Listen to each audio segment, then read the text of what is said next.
This is growing 80% as we speak. I said welcome. Sorry. Let's do it. I'm happy. August 2019 meeting of the Omaha Public Power Board of Directors meeting. First, I'm going to ask our CEO and President, Mr. Tim Burke, to give the safety briefing. Great, thank you very much. You're in the auditorium on the atrium level here at Energy Plaza. In the event that we need to leave this room and exit the building, we would ask you to use one of the entrance that you came in. And we will exit out on the Harney Street side. So go into the cafeteria, atrium area, take a right, and we'll exit through the door where probably many of you came in. That'll be the quickest exit out. In the event of severe weather, you'll be directed to a secure area as well as the board. If you have a medical condition, we would ask you to write it down or tell your neighbor. The fire extinguishers are just outside of this room to the left and a quick right by our conference room A.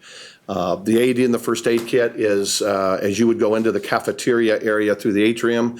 It's on the right-hand side, one on top of each other. Is anybody here certified in the use of an AED or in CPR? We have several that are, so thank you very much for that. And if I would have Mr. Rogers call 911 or someone on your staff call 911 in the event that we need it? Yes, sir. I would appreciate that. Thank you very much. And I believe that concludes well, we're on the atrium level. We would ask you not to use the elevator in case of a fire. And then when you use the steps, in the event that we need to migrate down through the steps in some other manner, we would ask you to use your three-point touch, one hand on the railing, 2 feet on the ground. And with that, that concludes my safety briefing. Thank you very much. Now let's run through our list of guidelines for the conduct of the meeting. First and foremost, please silence your electronic devices. This regular board meeting will follow the agenda made available to the public upon entering the meeting. The meeting is streaming live on the internet at oppd.com. Our regular board meetings have public comment periods on the agenda. Following board discussion on each pending matter, I will ask for public comment before bringing the matter to a vote. Also, prior to the adjournment of the meeting, you'll have the opportunity to comment on any other OPPD matters. If you wish to speak, please approach the microphone to your far left and state your name and address and state the name of any organization or person you are representing. Organizations should choose one representative to speak on their behalf so as to avoid repetitive commentary. Comments made by all parties during the meeting are a part of the official public record. Each individual will be allowed around 3 minutes per matter pending at the discretion of the board. To assist you, we use a red, yellow, green light indicator to ensure each member of the public receives a consistent amount of time. Ms. Henners will signal you when 30 seconds remain as well as when time is up. Please direct your comments to me, not to other board members or the executive team. I will either respond to you directly or defer the response to another board member or the officer of the district. If you brought written materials, Ms. Henners will gladly receive them on your behalf. Ms. Henners, can you please take the roll? Bogner. Here. Kavanaugh. Here. Gay. Here. McGuire. Here. Molhoff. Here. Moody. Yes. Williams. Yes. Yoder. Yes. Announcement regarding public notice of meeting. Notice of the time and place of this meeting was publicized by notifying the area news media, by publicizing same in the Omaha World Herald and outlets, by displaying such notice on the arcade level of Energy Plaza since August 9th, 2019, and by emailing such notice to each of the district's directors on that same date. A copy of the proposed agenda for this meeting has been maintained on a current basis and is readily available for public inspection in the office of the district's corporate secretary. Additionally, a copy of the open meetings law is available for inspection in the public meeting book located in this meeting room. Board consent. The board consent action items are as follows. Item 5, approval of the June 2019 Comprehensive Financial and Operating Report, July 2019 meeting minutes, and the August 15th, 2019 agenda. Item 6, Fall 2019 Fiber Optic Ground Wire Installations, Resolution Number 6332. Item 7, Engineer Certification, River Protection Structures for Transmission Infrastructure at Platte River Crossings, Resolution Number 6333. Item 8, Sale of Real Property at 1101 North 180th Street to Douglas County, Resolution Number 6334. Item 9, Sale of Real Property at 18441 Blondo Street to Douglas County, Resolution Number 6335. Item 10, Nebraska City Station Unit 1 Turbine Reliability Rotors, Resolution Number 6336. Item 11, SD5 Customer Satisfaction Monitoring Report, Resolution Number 6337. Item 12, BL3 Board Internal Auditor Relationship Policy Refinement, Resolution Number 6338. Are there any corrections, changes, or additions to the consent agenda items? Yes, there are. Director Yoder is asked to remove item 10, the Nebraska City 1 turbine reliability rotors in Resolution 6336 to the action item agenda. So that's going to be moved after we discuss the consent agenda items. I have a question. Steve, do we have to vote to remove it from the consent status? No. Okay. Make a motion to approve the consent agenda. Yes, we have a motion to approve and consent. Second. Do you want to ask if we have any comments Okay, on the other items? yes, I will. Just giving everybody a deep breath here. Are there any other board members who have any comment on these present consent agenda items? If not, are there anyone from the, is there anyone from the public who would like to comment on these items? This is just on the consent. This is not just on the voters. consent, not on the number 10. Right. David Corbin, 1002 North 49th Street, Chair of the Nebraska Sierra Club. This is in reference to SD number 5. First of all, I find it strange that the customer satisfaction is on a consent agenda when all of these customer owners are here. But what I'm asking you to do, from the meeting on Tuesday, the areas that you rated lowest on and the JD Powers where there were 3, not that they're all low, but of the ones that you rated lowest on, the ones I'm going to touch on are corporate citizenship and communications. And I know that you're using Midwest mid-size average. I've asked you before, if you use that for how you compare to other utilities, then once again, I'm going to ask you to give the customer owners to tell them how they rate against their other customer owners in their usage. So for example, in the corporate citizenship, actions to take care of the environment, variety of energy efficiency programs offered, efforts to develop energy supply plans for the future, and communications, usefulness of suggestions on ways to reduce energy, and keep you informed about keeping costs low. All of those can be addressed and increase customer satisfaction if you give us more information about how our energy use compares to other. In the past, I said at the very least, put on the bill now until you can get somebody to create the code to do this, to at least give customer owners the average price per month, which I believe is $113, so people know where they compare. People are not going to prove, when they've done this in other companies, it does improve their customer satisfaction, and I think it would do so for you too. Thank you. Thank you.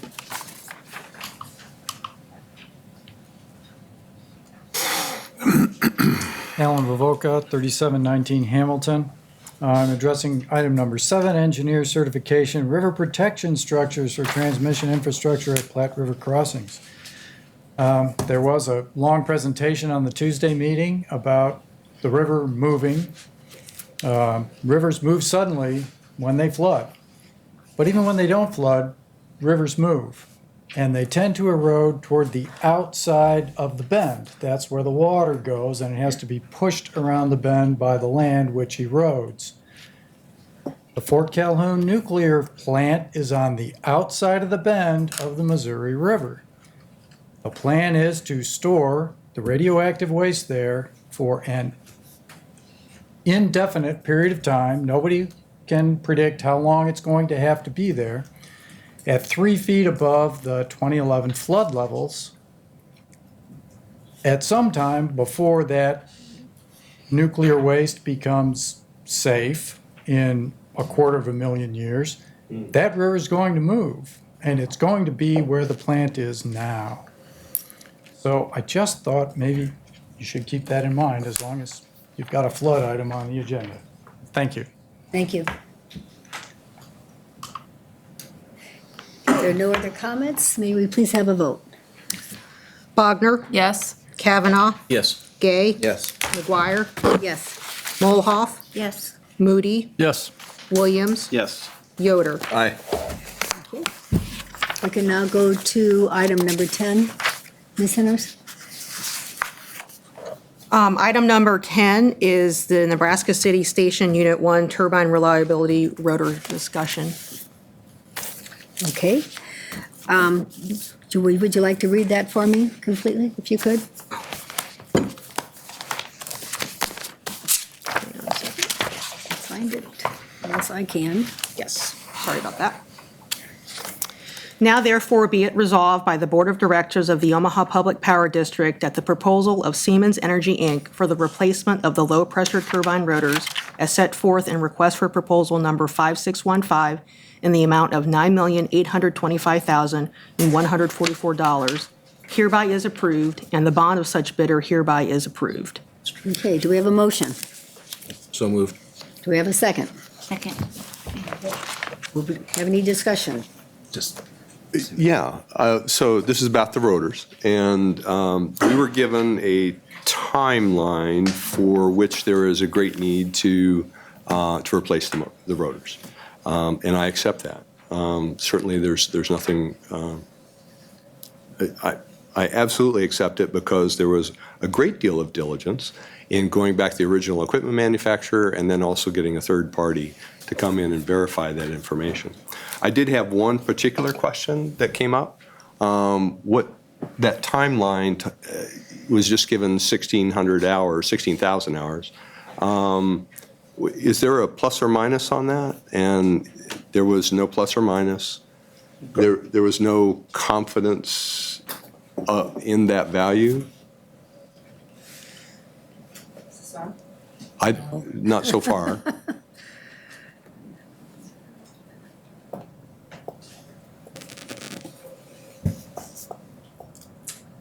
No, there was not a plus or minus. They gave us up to 16,000 operating hours. Yeah, and is there, Analysis that was done. sorry.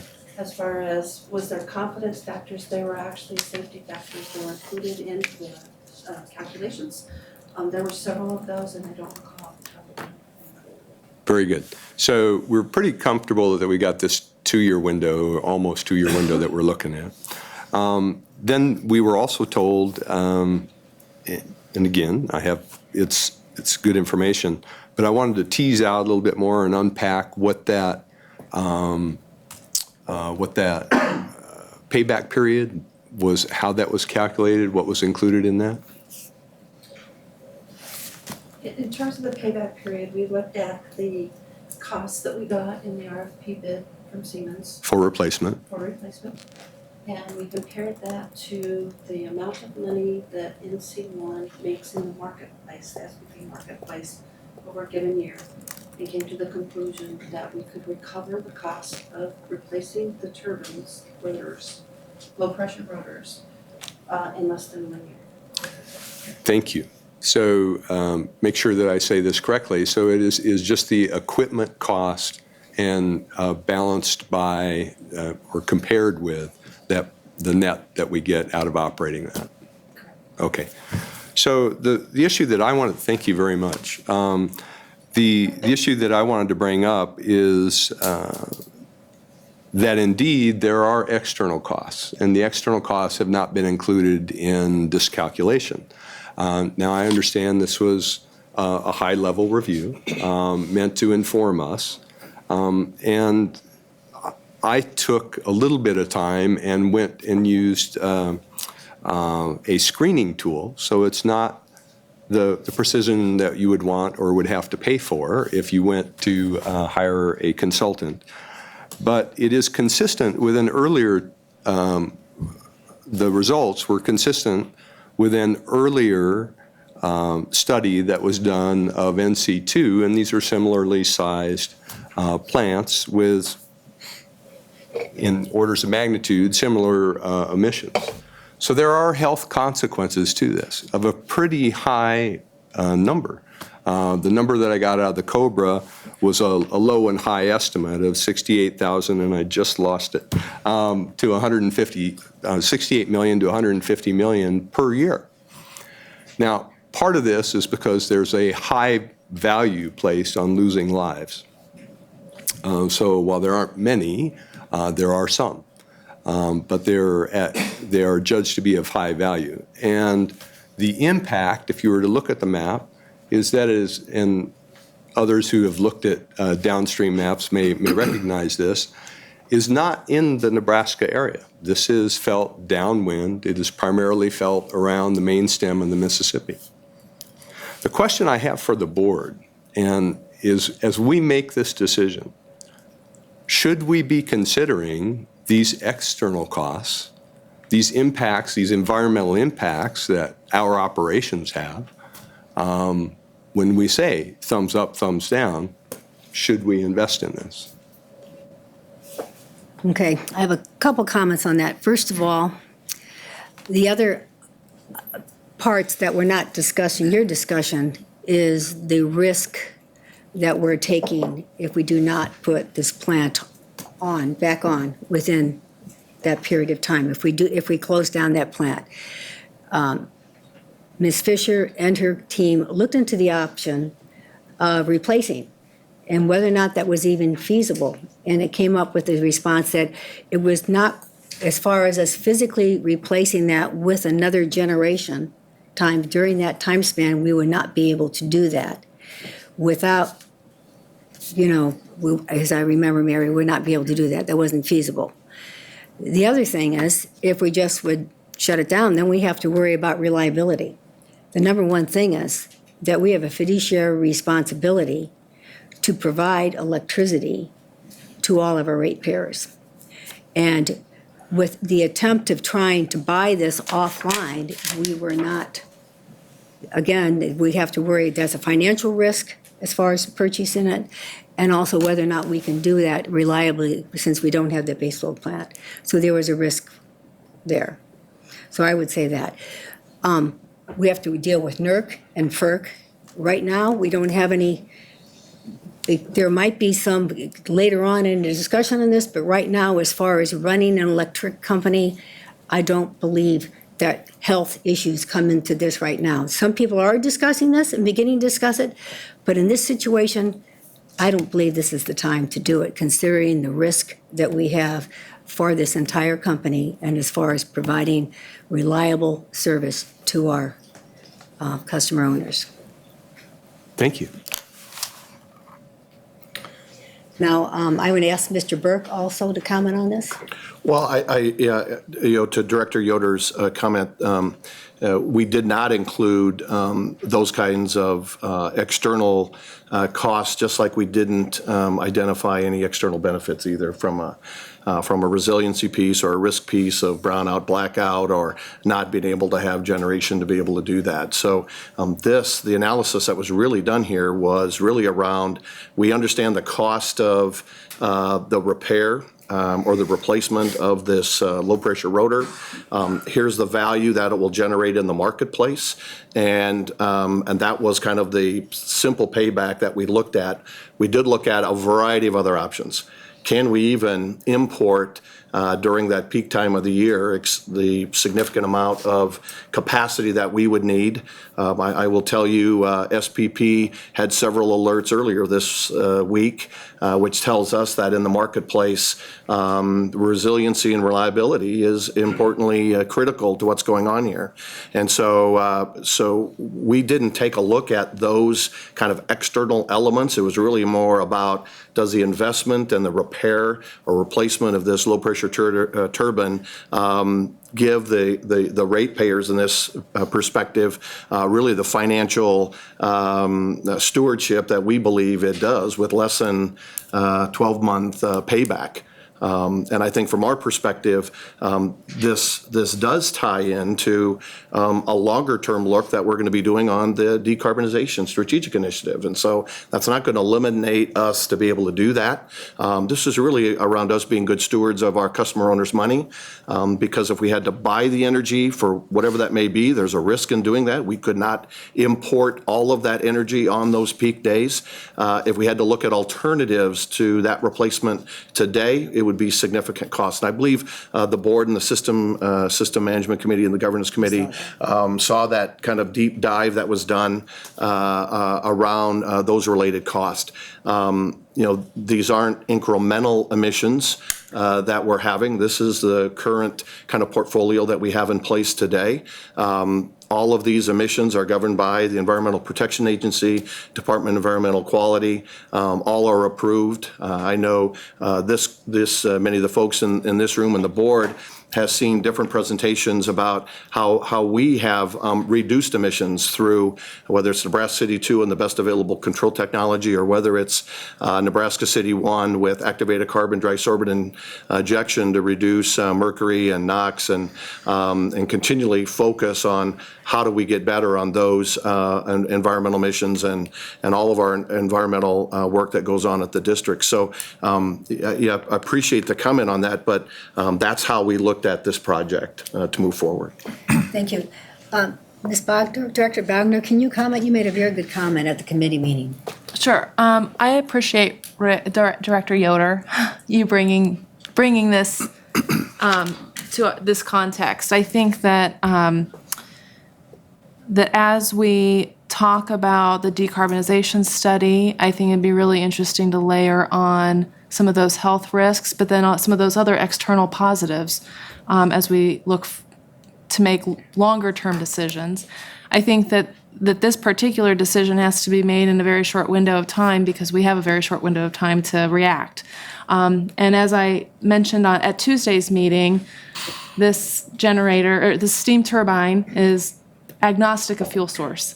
So regardless of maybe the feasibility of generating that much steam to power it with alternative non-fossil fuels in the future, if we don't maintain this asset, we won't have it to consider for those future applications. So that's all I'll say. Mr. Williams? Yeah, Director Yoder, I just, your question, just to make sure I'm understanding correctly, is mostly about the method that we use for the accounting of the costs and the benefits of this facility specifically, not in the technical consideration about whether or not this is an important part of the system. And so, Right. So as far as the cost calculations that we're doing right now, we've talked about it several times in the past that there is currently no price on carbon. There are plenty of other emissions that are unpriced and in lots of different industries are not accounted for either financially or in any other mechanism. And so I think that is a good point, and I think that is something we should keep in mind as we move forward. On the other side, as Mr. Burke pointed out, there are other values that are currently also not accounted for. Ancillary services that come from civilian reserves, such as voltage and frequency regulation, those are extremely valuable to the utility. And I think it's disappointing that we don't yet have sufficient market information to determine how important those are to our utility or to the Southwest Power Pool or to the grid as a whole. And so in the future, as new technologies come online, solar, battery storage, whatever other new technologies are available, I think it's going to become very obvious that some of these new technologies can provide some of those other services if given the correct conditions and the correct price signals to make that available to the market. And so at this point, I think we don't have the information that you had mentioned, and I think that is unfortunate, but I don't think that anyone really has that information in sufficient detail to overrule the technical information that we have right now about what's necessary to keep our grid stable and to keep the amount of power that we need coming to our customer owners.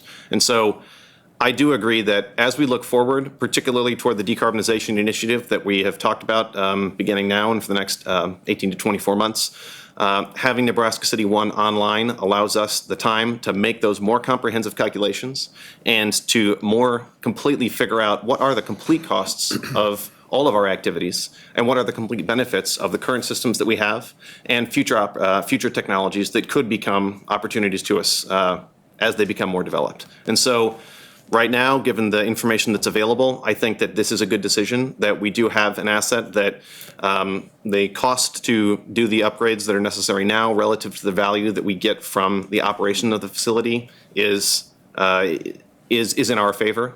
But long-term, I do also agree that this is a good time to recognize future determinations about what our generation portfolio is need to be based on more comprehensive accounting of all of the costs and all of the benefits.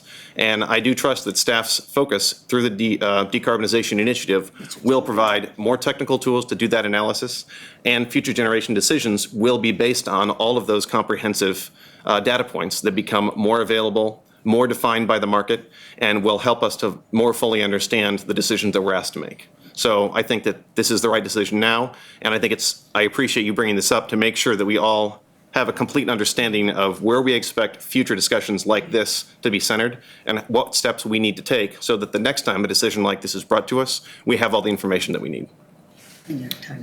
Can I briefly? You sure can. Yeah, you did ask the board what our thoughts are, and I think it is important we all share what our opinion is on something like this. But first of all, it is good to bring that out, to put it in our back of our mind. The one thing I think everyone needs to also remember, we didn't just be thinking about this. This came up, snuck up on us, and we have a problem. So we were a little bit handcuffed. The other solution is do nothing, which I think we can all agree is not a good solution for our ratepayers and reliability and everything else. So I look at it that way. I thought our staff did a good job explaining this, and we talked about it more Tuesday, but did a good job, did a good study. I felt good about, okay, if that's a decision we got to make. So sometimes when these decisions are thrust upon us, you got to kind of make it. I do agree with everything you guys are saying, and the timing probably couldn't be worse. I mean, let's face it. Yeah. But it takes a while to get into where we want to go, and I think that's kind of where this catch-22. It'd be great, but the decision is we either do this or we have nothing right now. But I do appreciate you bringing up the other aspects to think about for sure. It's always good to keep putting that in the back of our head. So that's where I'm coming from. I don't think we had there weren't a lot of other alternatives at this point. So, all right, thank you. All I'm going to do is just echo what's been said. I'm not going to really add to it. I think it's an excellent question. Thank you for bringing it up. That's not always easy to do, so thank you. And we need to make a decision today. We need to address it. But this is a really good conversation that informs the work that we're going to be doing going forward. I stand fully in support. I don't have anything to add, Eric. I think. So I really thank everybody for weighing in on this. You're right, it isn't easy to ask these questions. And I felt the time constraint for a couple of reasons. And so I was a little distracted this week. I apologize for not bringing this up earlier, but it literally did occur to me in the middle of the night that this was a tool I had available and I could bring. I do appreciate the need to move forward on this, and I struggle with our mission, environmental sensitivity, and this is how I have seen it calculated. So it makes it a difficult struggle for me. But I too see the need to move forward here. And I do think that we've all heard among the board today how important it is to make sure that we have good comprehensive calculation of what the impacts are of our operations in the future strategy development. So following on that, as we move forward with the strategic initiatives, is staff going to have kind of a regular update timeline, or when can we expect some response about how these calculations would be incorporated into the decarbonization and the other strategic initiatives that we're going to hear about later today? Is there a timeline for that? Yeah, so I would say as we, and as I've briefed most of you over the last month or so about how we are getting deep into each of the strategic initiatives, and what we find is each of them grow a little bit as we begin to dive deep in to each one of those. And so my commitment to the board is that as soon as we get done with I believe it's in the October timeframe. Yes, October timeframe, that we may be in a position to come back and give updates on certain strategic initiatives as we reach certain phases or critical points. Scope and scale of the ultimate strategic initiative, I think, is important to share with the board. And so we plan on doing that, and then any of the kind of intermediate updates as we feel appropriate over the next 12 or 18 months or so. And that was kind of the original plan that we talked about. Very similar to what we did with our integrated energy marketplace strategic initiative that was relatively comprehensive, and we gave periodic updates to the board.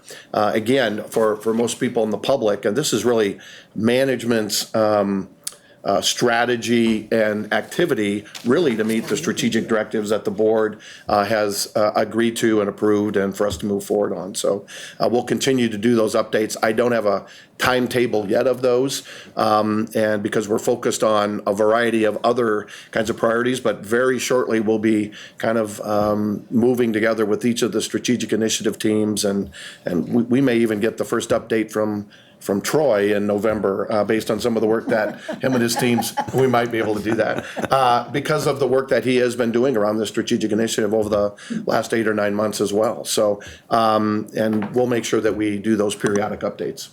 So Rick, the accounting here is very challenging. Extremely challenging. I feel confident saying Director Moody would agree with me in quoting the famous poet Lizzo. I know that it's hard, but you have to try. Seems appropriate this weekend.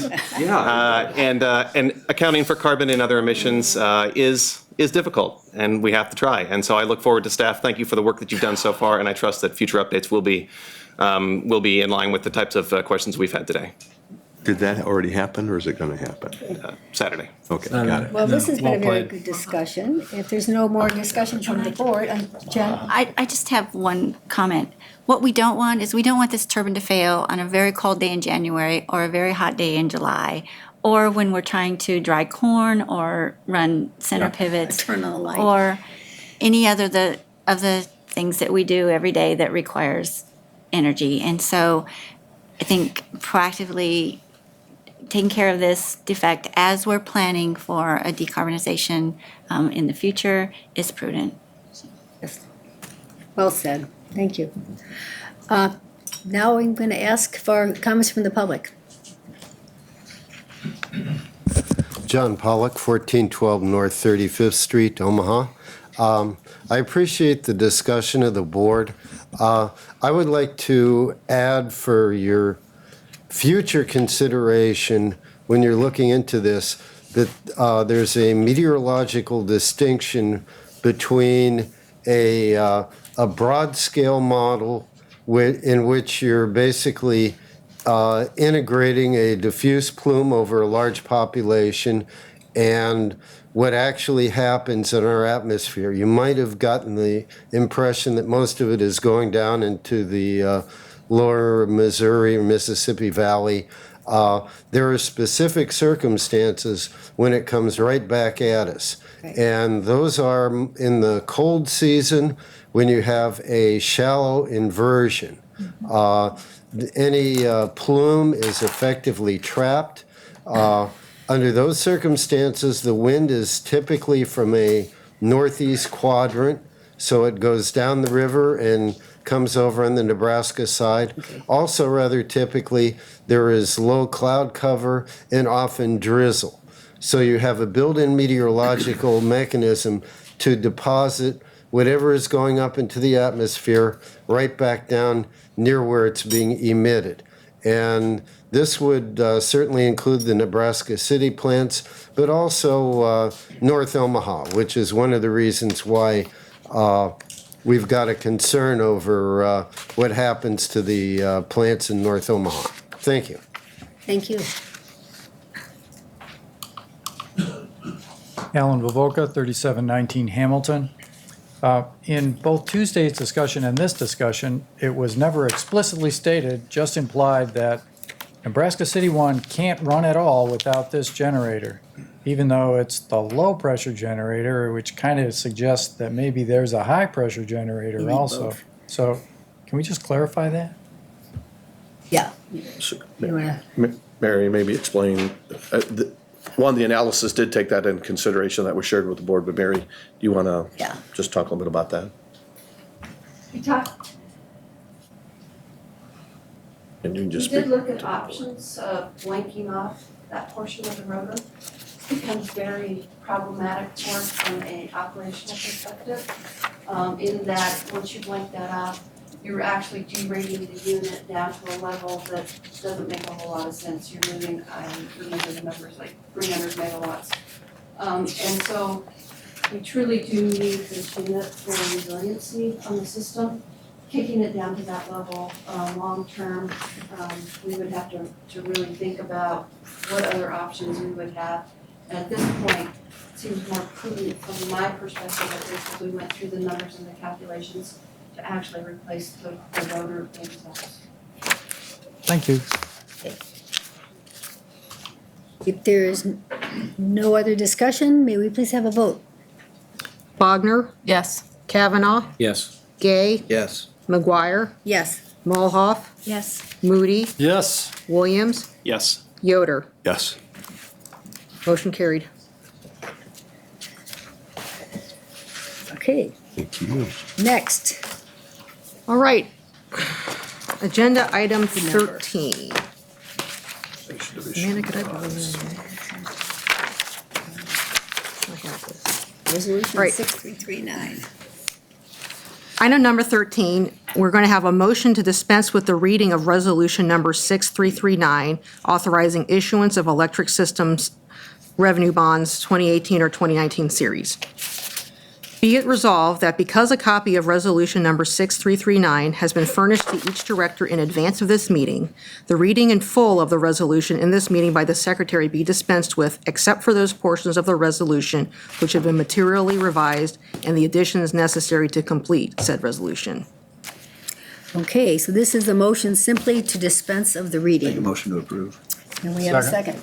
Okay, may I please, are there any comments about anyone from the public who would like the entire motion read, entire thing read?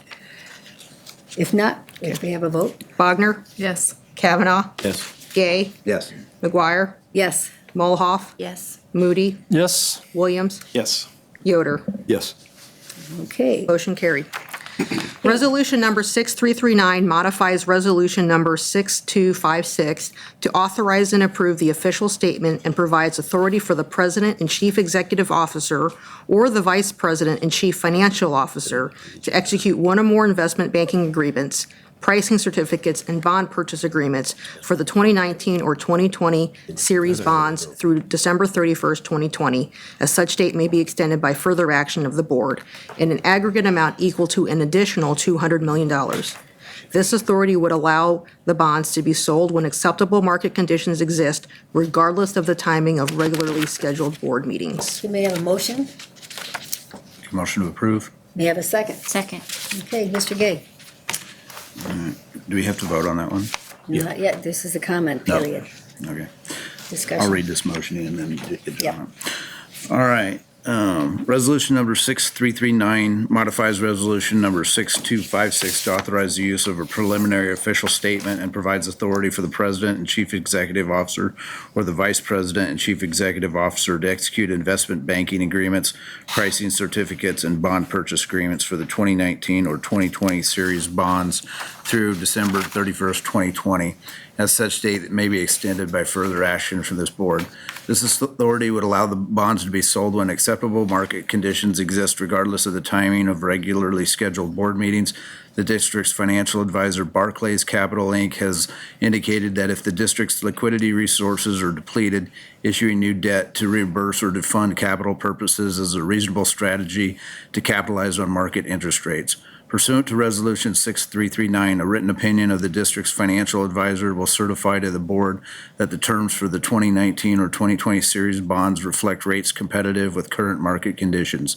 The district's bond counsel expects to be able to deliver its opinion to the effect that interest on the bonds will be exempt from federal income tax.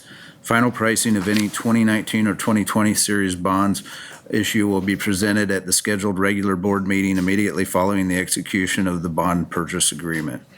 So, and then John So, John, can you explain that in English to the public?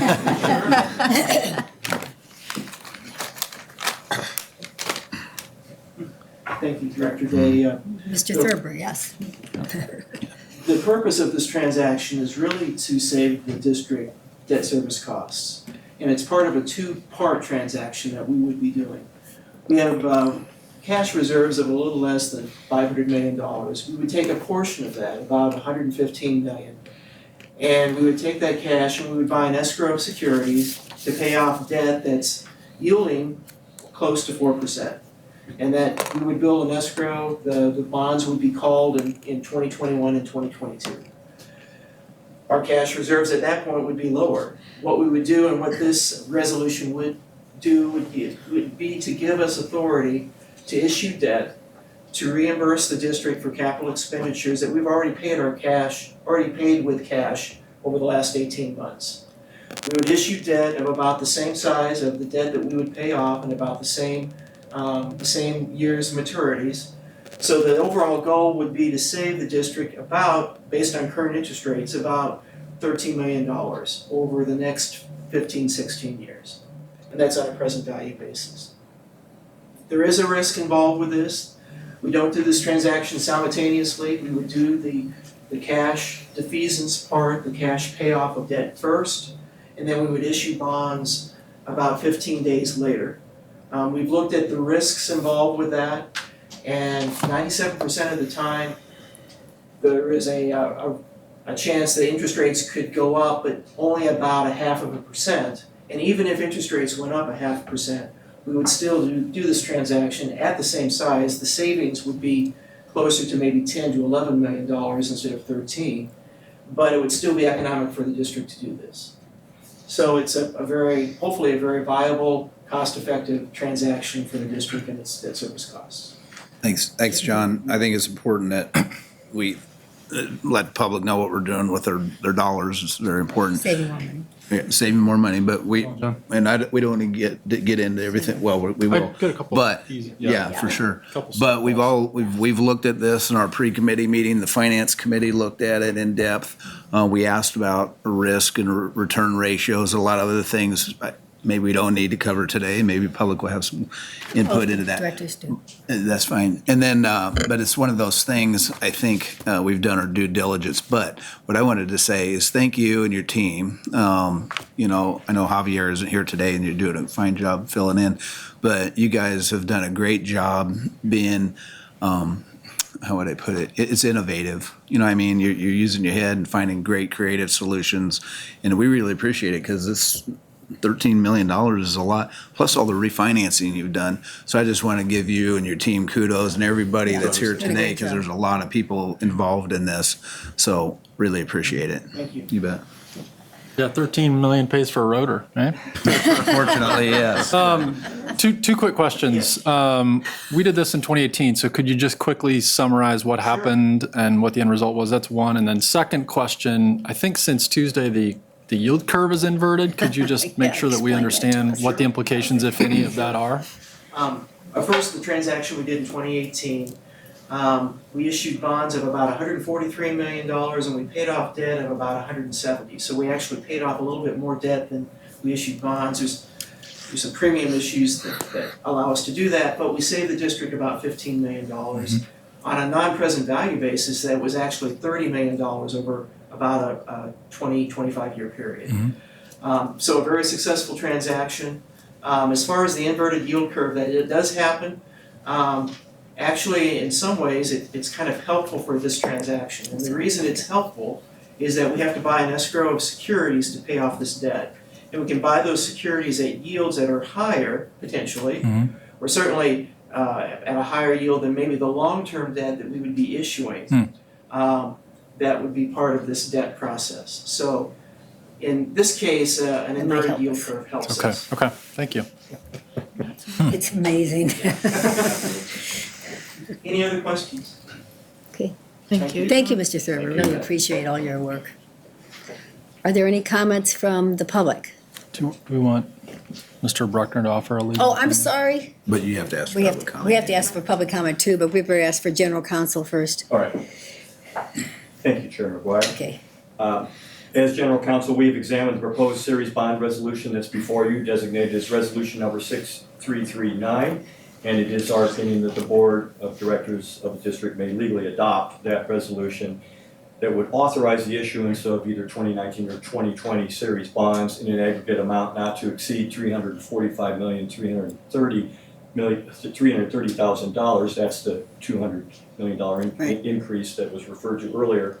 That authorization is up through and including December 31, 2020, and after that, the resolution would either have to be re-upped, but is no longer in effect after that time.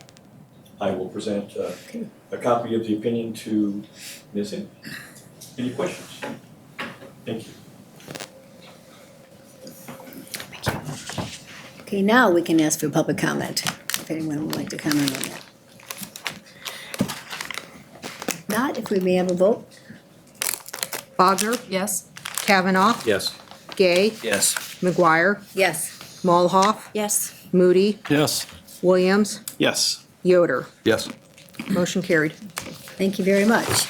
Now, we'll have a president report from Great. Mr. Burke. Thank you very much. I appreciate that.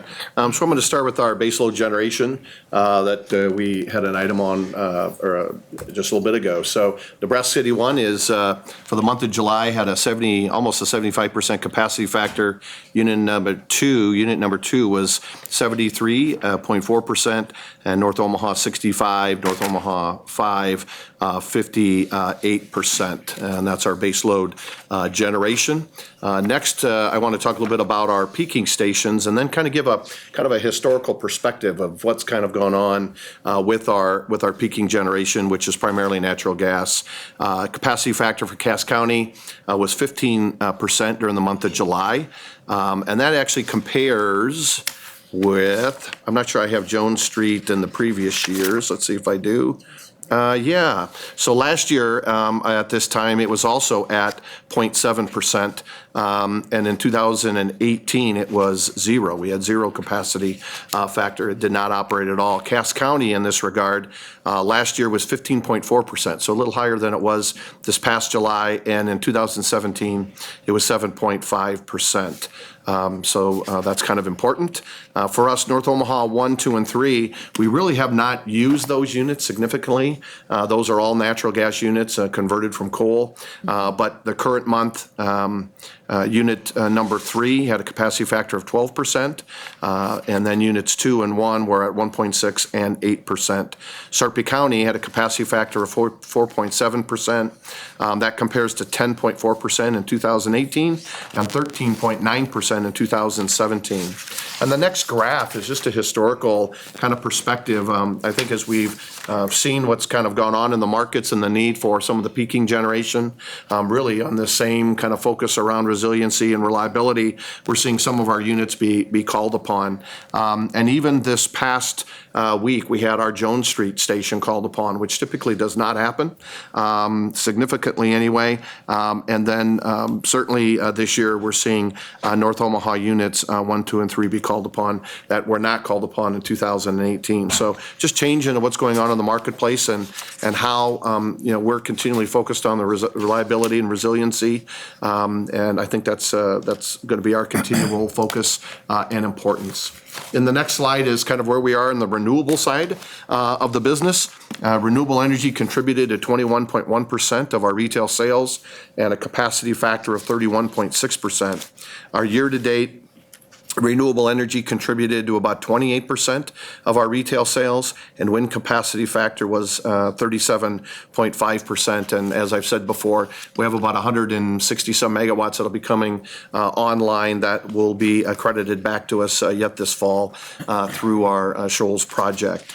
And then I always kind of take a look at our monitor that we have as I kind of come down here, just to give you a sense on kind of what's going on right now. I kind of give you the month information. But we have a megawatt peak of about 1,516 megawatts. It's relatively cool compared to previous months.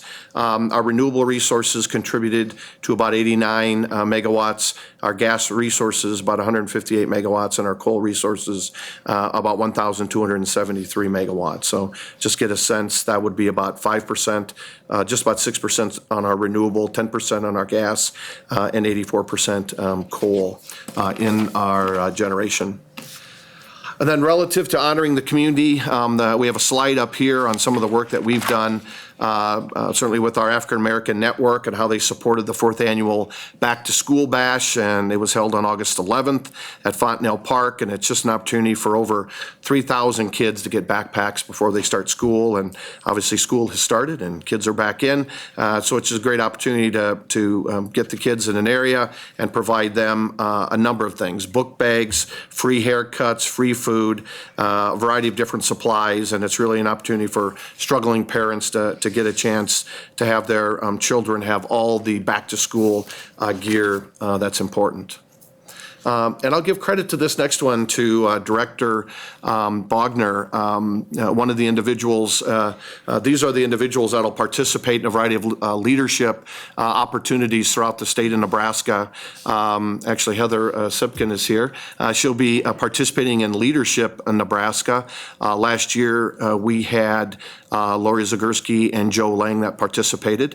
And the reason why Javier Fernandez is not here, he didn't skip out, by the way.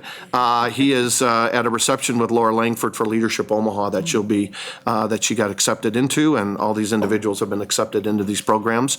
And our own Mart Sedke, part of the senior management team, will participate in the Omaha Executive Institute, and prior to that, Mary Fisher completed that last year, and prior to that, Javier completed. And then new to the programs that the state chamber or the local chamber, the Omaha Chamber, participate in is the new Lead Diversity Initiative that I've spoke on before, where OPPD is kind of one of the lead corporations to help support that with inclusive communities in the Omaha Chamber. And our own John Stopp, who is the director of our talent development group, is the individual that has been selected for that. So we're anxious for all them to go out and get information and bring it back to Omaha in a good and positive way. Lastly, we talk about the safety of the work that we do, and we have a lot of people doing a lot of different work in vaults, out of vaults. I had a call from a customer.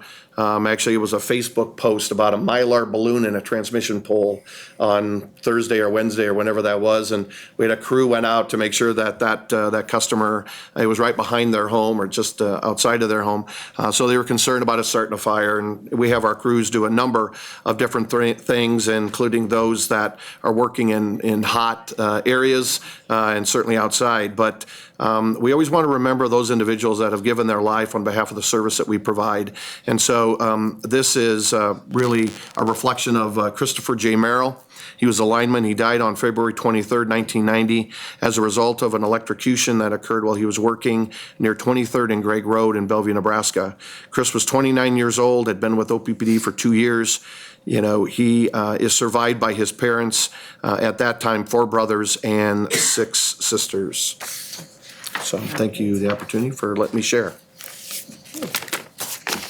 Next, you want to kick off the strategic initiative? Yeah, so this is, I believe we're on number 3. We talked, one of our first strategic initiatives, we talked about our decarbonization strategic initiative, our decarbonization pathway strategic initiative. Last month, Julie Comstock talked about our customer engagement and research initiative that we'll be kicking off. And this month, we've asked Troy Vai, who's our vice president of our transmission distribution operations group, part of our power grid group, to really begin to talk about reliability, resiliency, and some of the work that we're going to be doing around the digitalization of some of those assets and the work that we're going to be doing. Next month, Kate Brown, who is our vice president of our business technology group and CIO, will talk about a broader digitalization and technology strategic initiative that we have going on. And then to close it out, Mart Sedke, our vice president of human resources, will talk about our power to people, about how are we going to take these initiatives and how are we going to think about the OPPD employees around this transition through these strategic initiatives. And so with that, I'll introduce Troy Vai and provide him the opportunity to talk about his strategic initiative. All right, I think we have a couple slides here. that you've already covered. So mine begins on the first slide here with trends, which I think we've shown the last two presentations. And so as an energy delivery standpoint, there are a few of these that come to mind pretty readily for us. Specifically customer expectations and desires and how they're changing. And so if you think about all the things we have today that run off electricity, the tolerance for power disruptions is beginning to change because it interrupts our life in a way that it never used to. And customers now are also expecting to know detailed information because of things like they have access to with their phone. So when they have an outage, they want to know, what's driving the outage? Do you have somebody on the way? How long am I going to be out? Things of that nature, which in the past we didn't have that same type of focus on. We also have customers now who have interest in putting generators at their house, specifically solar and at some point in time batteries. And so those desires are changing, and we need to keep an eye on those. There's also a change in grid dynamics that's going on. So OPPD is part of a very large market that spans from Canada all the way down to Texas. And so as we're integrated with other utilities, when changes are made in generators, generator availabilities, generator locations, load and load locations, you think about Bitcoin and how they kind of just show up one day and you have a lot of additional load that you have to work through. That changes the power flows on the system, and that changes the way that we have to be able to configure and be able to keep those systems reliable. We also have new technologies that are showing up in the market that weren't there just a few years ago.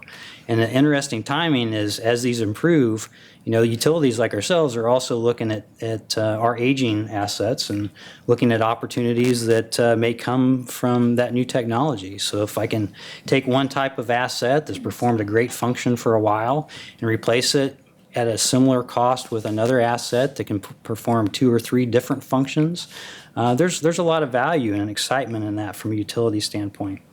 There's also some, as far as some of that functionality, some of those new pieces of equipment may have remote control access that you haven't had before. They may have real-time system health. So there's a lot of new things going on that's pretty exciting from a utility standpoint. But as we look at these trends, we also have to think about, so what steps do we need to take to make sure that we're able to meet our customers' changing desires, to be ready for that, and also stay vibrant in this energy market, which spans many, many states and across many different regions. This next depiction here is a very simple depiction of what the power grid looks like, and it's very simplified. One of the things that I've learned as I've transitioned into the T&D world is it's not easy, and there's a lot of complicated pieces of equipment and engineering that goes behind this. But this is a good depiction of generally how things look. So if you look at the yellow bands around that's kind of represents the lines that are out there and our capability of moving power across the grid. If you look at the green little section there, that's on communications.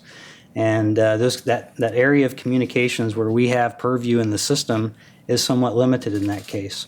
You can start to see how there's little bits of houses showing up with solar. We've got an EV in there. And what's interesting, though, is this grid was really built, though, on the premise that you're going to have a large generating unit providing the electricity to serve the customer that runs across transmission and distribution. It wasn't built for two-way distribution of power back and forth between customer and utility. And but it has served us very well. We have a reliable system, we have good security, and we have pretty low cost. But unfortunately, in today's time, all of our real-time data comes from substations and generators. So what happens there is for us to actually know when there's an outage, customers have to tell us. If it's a huge circuit and trips a breaker back at the substation, we know. But if it's a neighborhood, we are depending on customers to let us know that they are out. And the more customers that tell us, the better option and timing we have to figure out where the location of the issue is to get folks out. Now that construct kind of slows down the restoration process a little bit. But I do want to also highlight here, this is pretty common in the utility space. Most utilities are still kind of in this configuration. What we are seeing, though, is this transition to a more complex state of a grid here, and one of the things you'll really notice is the additional green from a communication standpoint. So seeing beyond the substation, seeing to the level of the residence or business or home, and being able to see things going on at a much more granular level than we have in the past. A system like this would provide real-time data all the way down to the house. It could, at some point in time, if looked at correctly, provide you health information. So what's going on? Is voltages changing? Do we have disruptions? Do we have trees hitting lines? And it allows you to more readily adapt to those changing situations. It may set you up for a two-way energy exchange where customers, as you get more and more customers with solar on the house, there may be times they want to sell that back to the utility for use for other customers. And so, this grid of the future would allow you to do something of that nature. Predictive analytics of assets, since you have more devices that are smart on the grid that can kind of see what is going on with your equipment. They can tell you when you're getting close to failure in many cases. And so if you think about your home, it sure would be great to know when your TV or refrigerator or any of those other important items are getting ready to fail. But in the future, we should be able to more readily do that. And there are some utilities that are starting down this path now, but it's still pretty early. But it's exciting from a utility standpoint to think about being able to fix things before the customers actually see the outcome of that. This type of system also would have more automation and configuration. So if you go through a storm, right now we have folks in our control center that may have to reroute manually power across different circuits. Well, there's technology that's been developed that is starting to be used that can do that much more quickly so that many customers would see less outage time in that period. And so there's a lot of additional pieces in here. So this type of future, you would also need to have accurate equipment databases, the detail where all the equipment is, what the maintenance schedules are on those, what kind of cyber considerations you may want to consider, because as you have more control and more data that's going back and forth from the field, you better have a good cyber solution in place to be able to be ready for that situation. So that leads us right into the initiative itself. And in this particular initiative, falls in two buckets, but really it's to set the foundation forward to be able to meet a future like I just discussed. And so it's in two buckets here. We've got a technology realm that we look at, which is the exciting realm that everybody gets all pumped up to look into. And then there's the asset management, which isn't as fun, but it's required because you better have a good asset management system in place to be able to maintain and replace and make sure that those new technologies that you want to put on are working in your system the way you want. So over the next 18 to 24 months, we'll have a team start looking into things such as evaluating smart devices that go on the grid all the way down to smart meters at the house, and think about what direction we may want to take when it comes to that smart meter. We need to understand what it takes to transmit and store and manage all of this data, because there's a lot of data that comes with this, and not just store it, but how do you utilize it? How do you leverage it? How do you put it into your operations? I'd mentioned cybersecurity, so that's going to be a piece that we'll have to look at pretty heavily too. There's a lot of considerations around that. What are the current regulatory requirements, and where may they be heading? A lot of our regulations is really more focused on the transmission and bulk electric grid right now, but as you have more control down to the distribution level, we would assume that those regulations would continue to change over time. We also need to look at how do we integrate this data and put it and use visualization tools for us to be able to do something with it and make decisions much quicker and faster than we do today. Can you imagine your car, which has this nice dashboard that tells you your speed and where your gas is and maybe the heat? What if that just fell into a database and you couldn't see it? Well, it'd be very hard to control your car and do the things you want to do with it and know what its health is. And so you have to have all these things set up to be able to go down this path. And something else that's probably pretty important to really highlight here is this has to be integrated with the other initiatives that are going on. Specifically, for instance, if Julie's initiative were to discover that, hey, customers really want to see real-time information on where OPPD's trucks are and why are they in my neighborhood and why are they digging in my neighbor's backyard, that we have the systems in place, that we have the foundation to be able to do that. You know, if Mary's decommissioning, sorry about that, decarbonization studies were to have a particular path, we know that as your asset mix changes, there are physical characteristics on the grid that you need to be able to account for. And there are new technologies that go on the grid that can help make that transition a lot easier. And back to the not so fun piece, asset management. As I mentioned, we have to make sure that we're ready to manage all those assets. And something that a lot of folks don't think about is many of the smart assets that you have, they have telecommunication capability on them, but they also have batteries for backup. And so if you put 5,000, 10,000 of these devices on your system, and most of those batteries you have to replace every 3 to 5 years, you better know what it's going to take from a resource standpoint and a timing standpoint to be able to manage all of that. As we go through that asset management review, I think we've all heard Javier talk about ISO 55000. That'll be the premise for or construct of how we look at maintaining our assets. And for those who don't know, it's a best practices and standards that was developed by several leading companies throughout many different industries, and has proven itself time and time again to be a very good way to manage your assets. But while we walk through this journey, we'll make sure that we enhance reliability and resiliency margins to make sure we improve our customer power experience as we move forward. The next one here, what we know. We know the confluence of aging infrastructure, customer preference changes, and significant technological innovation, and that's from capability all the way down to cost, is taking place all kind of at the same time, which gives us a good chance to start to modernize our utility. To take this level of transformation, we need to collaborate and build enterprise-level functionality. So it can't just be working in my transmission and distribution group. It needs to be throughout the company. Information that I have, the customer group's going to want to have at their fingertips to be able to have conversations when customers call. To take this level, though, we know we need to do it right, and we need the time to do it. There's no margin for error, because when you make these transformations, you're going to spend a lot of money at some point in time, and you want to make sure that you're spending the money in a smart manner that provides the value that you think it's going to provide. This initiative, though, I will say will likely require some outside help. So we'll probably look at consulting services to help us understand how do we integrate some of this stuff better, how does it integrate with systems we currently have, and what other systems we may want to consider in the future as we walk through this. We will not sacrifice our commitment to balancing safety, reliability, affordability, and that environmental impact as we walk through this.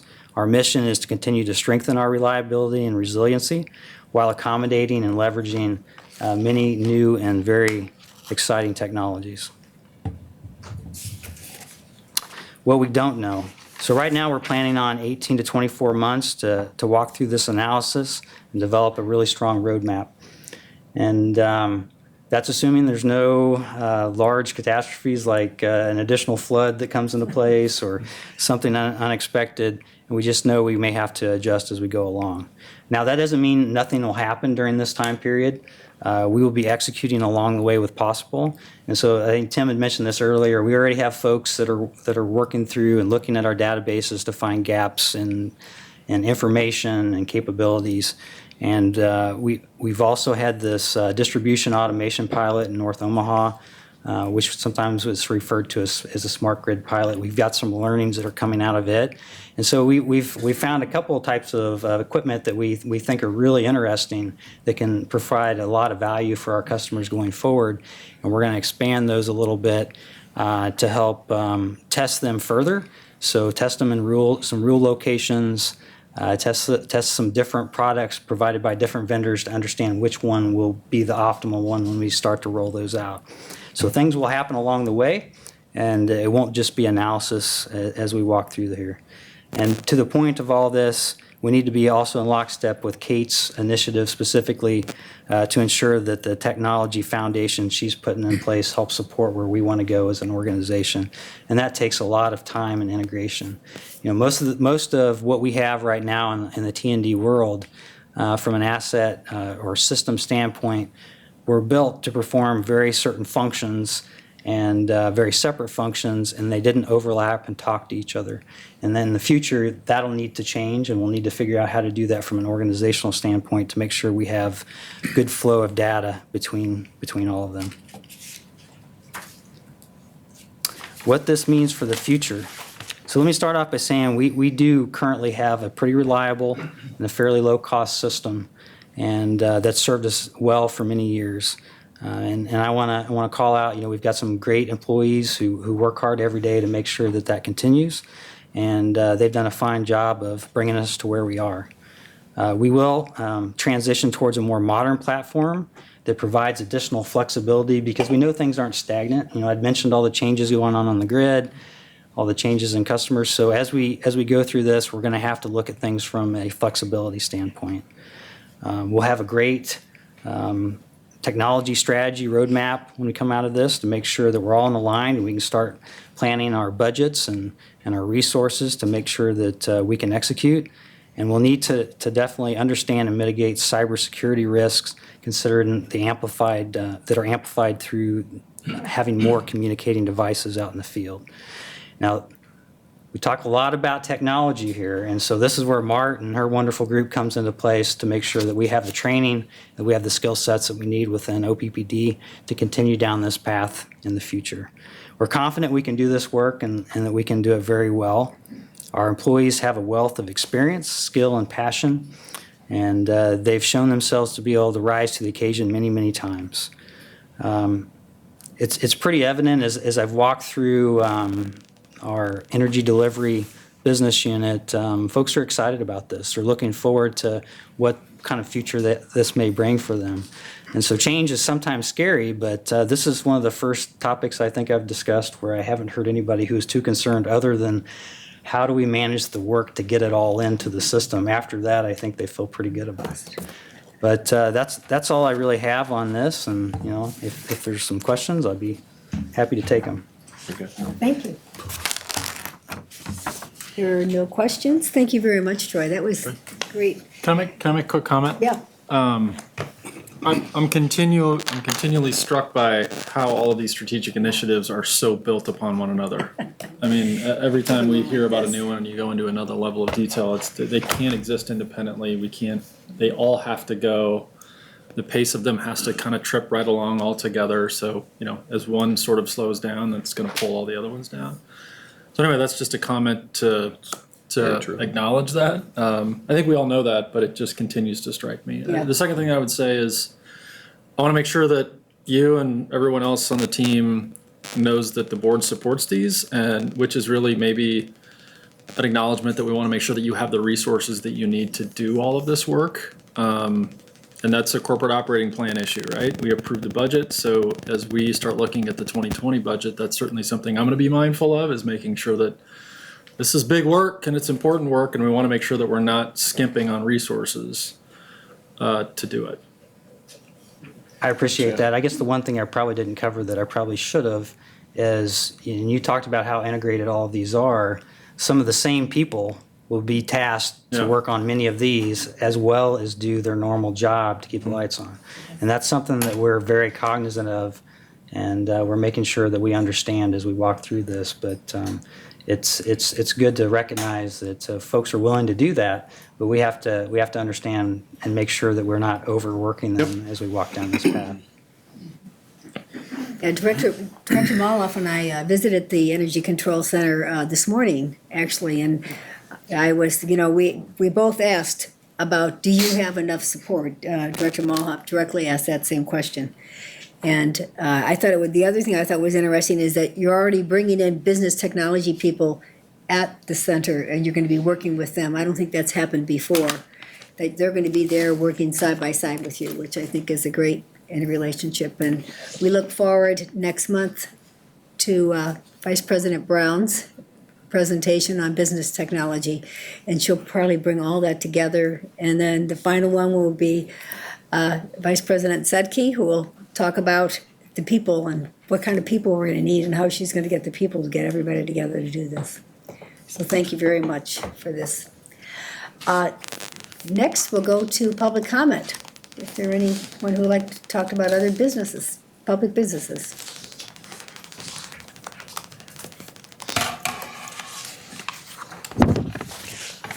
Francis Mendenhall, 3715 Hamilton. I really appreciated sitting at home and watching and hearing the Tuesday discussion by this group. It's a great service to somebody like us to be able to do it from our house, and we thank you for that. But more than that, I want to thank you for spending a lot of time and real thought on the matter of carbon fee and dividend, federal policy, how it will affect OPPD, including us, the ratepayers, the customer members here. It was a rich discussion. So I came here today to respond to one small piece of it. Should I hold this up here? I don't know. Is that working? The one small piece was a concern about the model of carbon fee and dividend, that the money might fall into the hands of the federal government and somehow not get back to households and the American public. Director Yoder gave an example where this might have happened, but for sure did not, and that was in Alaska, where there's a tax that levied on the oil companies that goes back to Alaskan citizens. Nobody would touch that. The Republicans like Sarah Palin wouldn't mess with it in order to give the oil companies a break, and the Democrats won't mess with it because the people want it, and it's not going anywhere. We who have carefully and for years followed carbon fee and dividend believe that the same kind of thing will happen when a carbon fee and dividend model is implemented in Congress. And I came well, I'm speaking to you, Mr. Burke, but everybody who cares about this. Same kind of thing happened in 2008 in British Columbia when they enacted a carbon tax.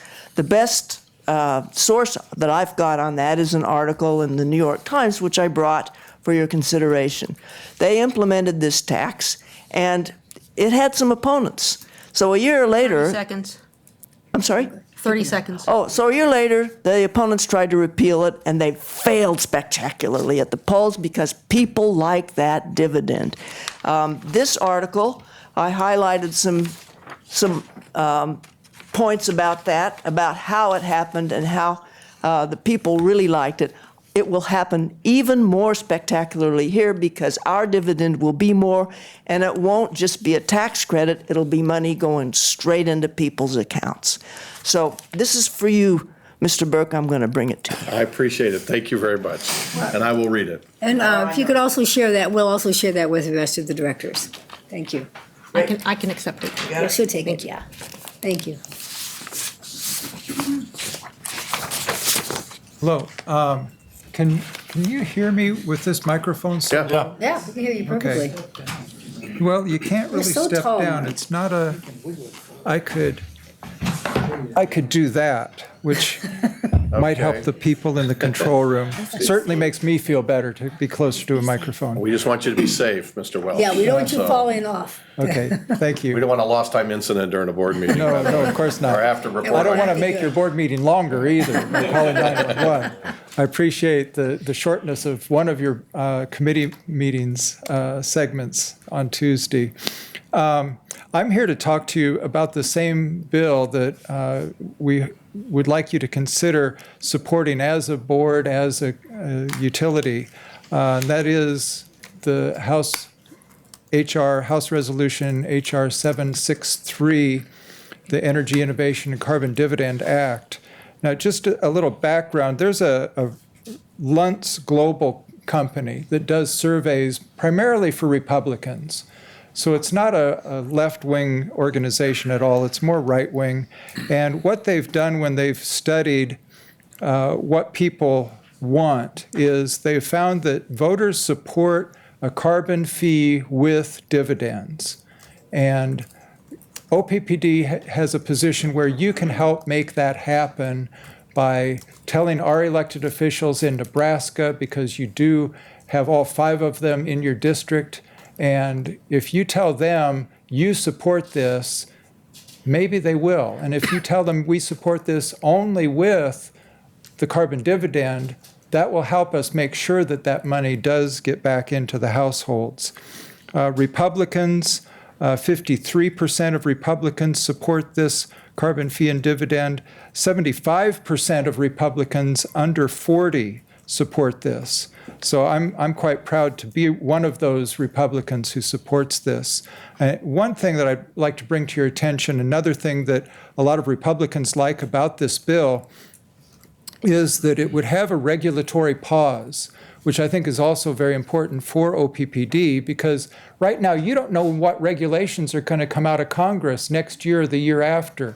You don't know if the new Green Deal or Green New Deal, whatever that thing's called, which doesn't have a bill yet, but it might. And it might very negatively impact OPPD based on what the future Congress does.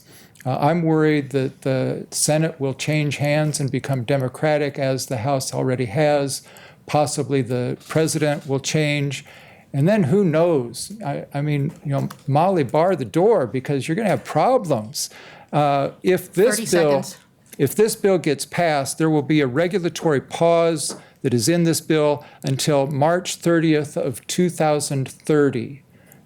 That's a long time, 2030. Well, you won't have to worry about other regulations. And this will give you some security on what's going to happen for at least the next 10 years. So I would urge you to take another more in-depth look at this and support it when you can. Thank you. Thank you. Secretary of State George Shultz and James Baker support this.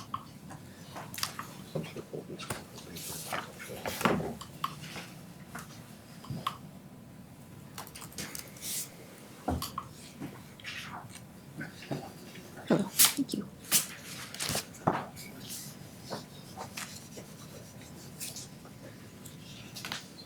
Good question.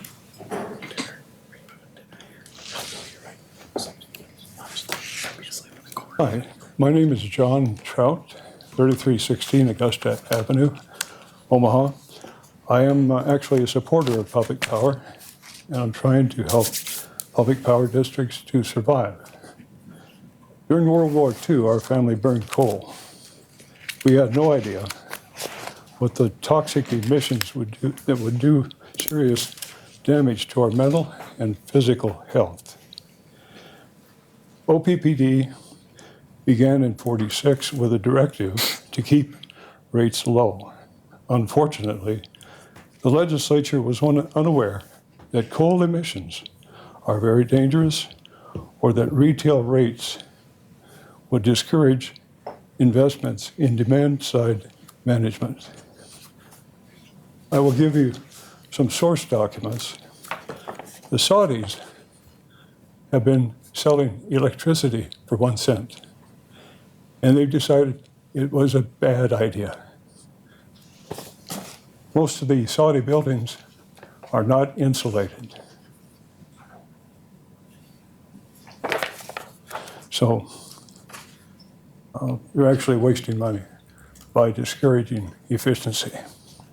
The handout from the Alzheimer's Association says that delaying the onset of Alzheimer's by just 5 years would help almost 6 million people avoid Alzheimer's. They'll die of something else before the symptoms even appear. I'm going to give you the source documents, save you time. Turns out that early Alzheimer's and Parkinson's disease pathology has occurred in urban children. Starts very soon. And that depends on the exposure to pollutants from cars, from power plants, from wood fires. So it's unavoidable. All you can do is hope to minimize the rate of decline of your brain. I do work with scientists 30 seconds. in the United States, Canada, Europe, and Asia on ways to reduce the odds of getting diagnosed with Alzheimer's and other dementia. So your efforts to decarbonize is going to help, because those particles, coal contains uranium, and it has uranium, what they call uranium progeny, all the way down to lead. And when those get in the brain, Time, Mr. Trout. very dangerous. So please consider the source documents from the real scientists, and I will give you the book, and be glad to answer any questions. Thank you very much.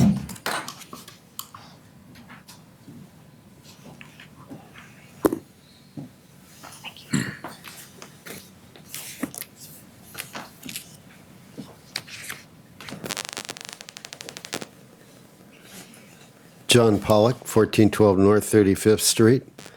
Our weather pattern is going to remain pretty much in summer mode for the next several weeks. We have a large high-pressure system aloft, which is going to be centered mostly in the central to western U.S. That puts us in a warmer pattern, relatively reduced severe weather activity, but what there is would tend to favor wind, as we do get occasional cold fronts from the north rather than hail or tornadoes. Most of it tends to be wind, gust fronts, that kind of thing. I note that you said earlier that the Southwest Power Pool had a couple of high usage days already. I would expect that to tend to continue because the entire Midwest, all the way down to Oklahoma, is wetter than normal, and so we've got moisture coming from the Gulf, and we've got more moisture evaporating into the atmosphere as it comes north. So although temperatures may not be excessive through much of the area, if you just consider what's on the thermometer, the combination of temperature and humidity is going to keep pushing up under these conditions, and that's going to create a lot of demand load. The preliminary outlook as we get into end of August, early September, is that the models are tending to indicate that that high pressure system will be gradually moving westward. And what that will mean then is that we will start getting more cooler air masses out of Canada. Temperatures would be normal to below normal under that pattern, and it would certainly result in relief from the heat going well to the south of us. So that's the best I can give you right now. Thank you very much. Alan Vivoka, 3719 Hamilton. There was some discussion on Tuesday about fixed fees and rate restructuring, and I wanted to remind the directors that when you raised the fixed fee and adjusted the rates, that was not a rate increase, and you can do the same thing going the other direction. Several of you talked at the OTOC accountability session before your elections about working on that issue. We're still hoping you will. And I'm guessing that it would be hard to run for re-election on a platform that said we kept rates low by raising bills. It just doesn't resonate well with voters. Thank you. Thank you. Okay. Next, that almost completes it. I want to remind our attendees that we are having a director's retreat on August 29th, and I'm trying to find the exact time and dates of that. I just have a hold. What time does that begin? Do you happen to know? It will start at 8 a.m. at the UNO Community Engagement Center. There will be a public notice Okay, released later. it'll be between 8 and 12 for the public at the UNO Engagement Center. We will be having a discussion, and you're welcome to, I don't think there's going to be no comments from the public, but you're definitely welcome to come and take notes and talk to us later on about it. Okay, any other comments for the directors? Okay, that adjourns our meeting. Thank you very much for coming. Thanks. Thank you for your thanks. And your support. Appreciate it.